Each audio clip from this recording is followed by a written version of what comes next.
Hey guys, Beach Hippopotamus here, and today I'm showing you guys how you can create a very good shelter, or like a griefing base if you want to put it that way, for multiplayer servers. If you want to grief them, or if you're on a PvP server just to simply protect your stuff and strike more efficiently, or like go into people's houses and stuff. Now let's look around a little bit, and can you guys see any of the places where you might want to make your base for griefing? Because I don't. Now I'll be showing you guys how to make those. So the first step you want to do is make your little griefing area or your little base where nobody really wants to build or anything. Like out here in the middle of the forest. You don't want to build it out here. You want to build it right over here. Now you may ask, where is this shelter? Where is this base? Why, it's right under here. You may want to make yourself a little marker that's subtle, like those 3 roses I had right here. Once you go in, just go patch it back up, and you're good to go. Now this looks like a terrible little base, but you can hide your chests under here. You could obviously hide them a little more efficiently than I did, but this is just a little quick base you can set up to lightly protect your stuff, and it's pretty efficient. As you can see, you have furnaces in here so you can craft your items from the items that you've stolen. Oh, stolen, okay, sorry about that, I accidentally hit my record button, so I turned it off. As you can see, this isn't the best of shelters, but it will suffice. Now, if you want to go for a serious base, like you're going to be dug in here for a while, I'll show you guys how you can accomplish that. So over here, the best way you'd want to do this is make it underwater, like make the entrance underwater. Not the whole base, because that'd be pretty noticeable. Now I have a torch marking where the entrance is, just so you guys can see a little more clearly, because it's kind of dark back here. But you usually just slap the torch away, you probably can't see anything, go under here. There are 2 blocks of gravel that you can break, put the torch down, so you guys can see. Obviously you don't want the torch right here in actual multiplayer servers, because the light will go out, people will see it quite clearly, especially at night. You just patch it back up, go in your hideout, walk down here. This is the large hideout / underwater method. Named it myself, pretty proud. And over here, this is not your hideout. This is a decoy hideout. Back here is your real hideout. Accidentally broke the roof over there. But in here you want to have like a decoy hideout, like just a basic shelter, a torch, a chest with some useless items inside of it, so people will just see that and just walk away. And a bed, so it looks like someone actually is living there, so they won't suspect there's something behind the gravel. Let's go and patch that up. Once again, chests are hidden under the dirt. You could actually make them, like, the dirt be the walls, and you could have the chests under that, so they're a little more tucked away, and so it doesn't look so suspicious. Like that right there. As you can see, full chest. They're empty right now, but here's all your furnaces and everything. But we are just scratching the surface of this creeping network. Right here, what we have is a tunnel system. We'll get to that later, though. Right now, I'll show you guys how you can be self-sufficient with your food, because you usually will get hurt a lot. Uh-oh, didn't know that was a... No, there we go. Well, here we have our wheat farm. Pretty easy to make underground. All you need is some water, which shouldn't be too hard to attain after you have a bucket. And it is some soil. Pretty easy to collect. Store it in the large chest. Make some bread out of it. Pretty simple. And then down here, we have an animal spawner, which doesn't work right now because we just got over here, but they will spawn throughout the night, because right now they're spawning on the surface, but there will be like pigs and stuff down here spawning, so you can go over and get some pork if you don't think bread is enough. You could also make a mushroom farm, but these are the 2 basic ones that you should have. Now, something else we have here is a tunnel system, as mentioned earlier. See, this way goes back to our other base, actually. Probably didn't realize there was actually a full tunnel system. Let's go up here. Go up here. Break this stuff. I accidentally broke a ladder. That's fine. I'm not sure where that went. Well, here's our regular base. It was hidden behind the dirt wall. This shows you how well this works. Oh my gosh. Breaking everything today. Well, that's how it works. Now here we have our secret gravel entrance. Gravel is a good material to use in secret entrances. You can get over to the cove. Let's go explore this right now.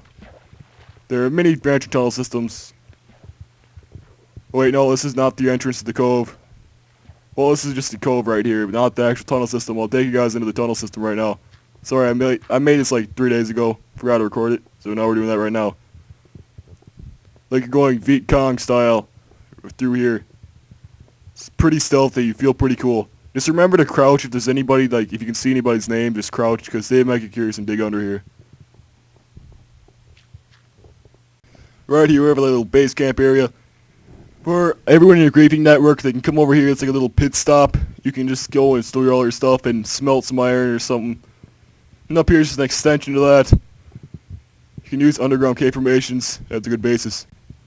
Because they are just natural wide open spaces, so you can use them without having to mine or anything.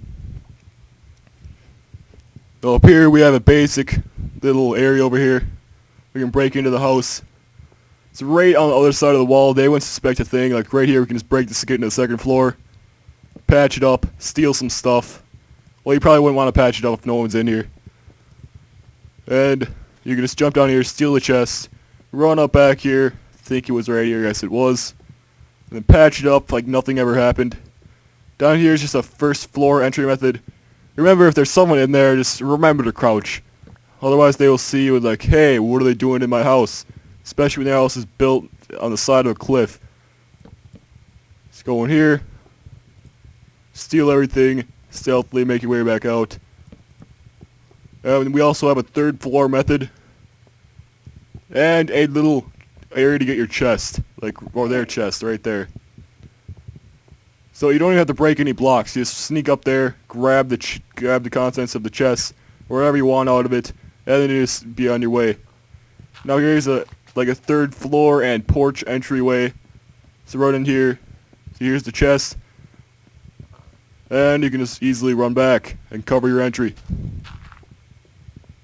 Now I'll walk back through the tunnels again and I'll come back with you guys after I've finished that. Alright, here we are back at our little hub of tunnel networks. Now we're going to go back down here. Once again, little pit stops. You want to put these every few spaces. Like after your tunnel's been branching off a little bit, so you can go store some stuff in there. So if your main hideout gets crashed, they don't see it. Or they can just skip a few of them. Well, here, you can just keep building on your tunnel. Don't think there's anything back here. Nope, just natural gravel deposits. Well, let's run over here. And this is connecting to another house, or a few more houses. As you can see, there's a lot of iron over here in the hillside, so you'd get a lot of material to accomplish this with. Now this way, it's just a little house on the hillside. Let's make it day. Let's give you guys more perspective with far render distance. This is where we were flying around with our Pegasus earlier. Here's that little house, so we can just go in here, easily steal their beds. I actually hit pause, I'm not sure why. Steal their chests.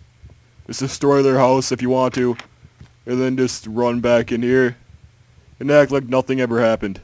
I think we put that block wrong a little bit. There we go. Alright, now over here. It's a little dark, but we're just climbing upwards. This is an example of how we can traverse terrain we would otherwise unable to do. Like that humongous mountain. Just with a few blocks over here in a tunnel, we can easily get over here to these mountainside houses pretty easily. Just run in there. Don't think there's anything in here. No, there's not.